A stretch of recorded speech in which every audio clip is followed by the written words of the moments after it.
when you're there, you are very well aware that you're part of an elite group of humans, right? Of all the people in the world that want to be professional wrestlers and grow up idolizing WWE, you know, there's only place for like 100 of you, 100 of us, you know, if you count NXT, maybe 200. So it's very known that you're part of an elite group. With that comes extremely high levels of competitiveness. And if you're not at the top of the card in the biggest storyline, you kind of always have a looming feeling of, am I going to get fired?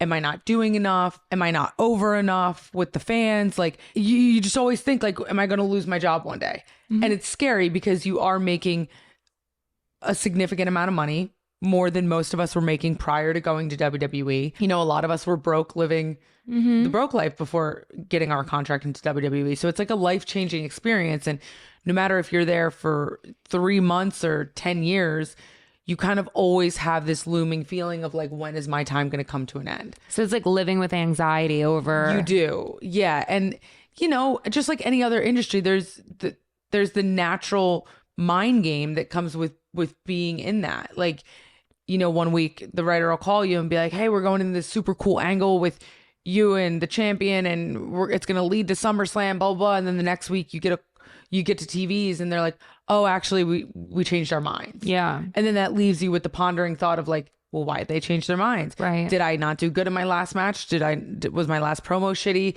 Like, did I look at somebody wrong? Because, you know, like all of these things weigh in. You've seen it firsthand. Like all of these things to an extent weigh in on where you are on the card. I'm not saying it's that common, but it does happen where one person in the company high up enough cannot like you and you could sit in catering for 6 months. And it could be par for the course or it could be a punishment. Like you just don't know. So I think the unknown is what gives a lot of people anxiety.